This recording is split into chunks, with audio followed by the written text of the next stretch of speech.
Welcome back to Primetime News and a special welcome once again to our viewers on onespotmedia.com. Up first this evening, a staunch defense from the Jamaica Tourist Board about its role in the now controversial party series underway in Negril, Westmoreland. The event, Mocha Fest, is now trending on social media, but for all the wrong reasons. Director of Tourism Donovan White was a guest on Beyond the Headlines with Dion Jackson Miller this evening. Dashan Hendricks reports. Turn it out.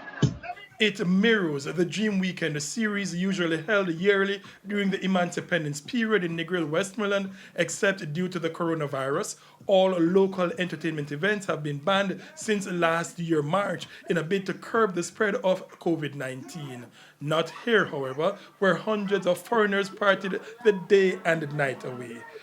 Based on how it was advertised, it would appear that the event, Mocha Fest, had the backing of the Jamaica Tourist Board, the JTB logo on flyers, and the event was advertised on its website. Director of Tourism Donovan White was challenged on the issue. The event is an event that has happened in Jamaica before. Early in the game, we made it very clear to all of the usual events that we support or endorse in the destination that we would not be doing live events this year because of the protocols and what they expect to happen when executing events. And so there should be no misunderstanding about our position with this event. The last time we sponsored Mocha Fest was in 2019, and the event was cancelled in 2020. And as far as we're concerned, the event was not even taking place this year. It is why he says the JTB was startled when videos of a Mocha Fest event were circulating on social media late Thursday. Mr. White insists that the organizers of the event did not seek sponsorship, neither was there any dialogue about staging the mega event, even though it was widely advertised starting early this month. He then gave this explanation about why it was being advertised on the Visit Jamaica website. The calendar of events typically remain the same each year, except we may add or subtract one or two events depending on whether or not they're happening or whether or not they're delivering value. Right? So from that perspective, those dates typically are populated more than a year in advance.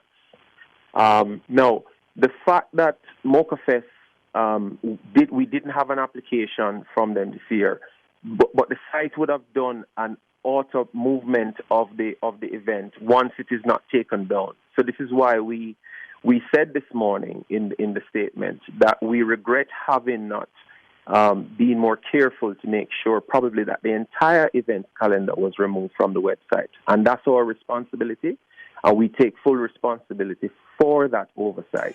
Meanwhile, Mr. White expressed the disappointment about the widespread breaches of the COVID-19 protocols at Rick's Cafe.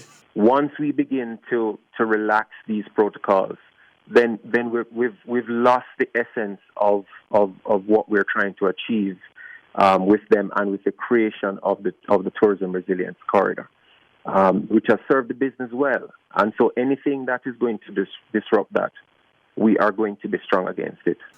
Dashan Hendricks, TVJ News.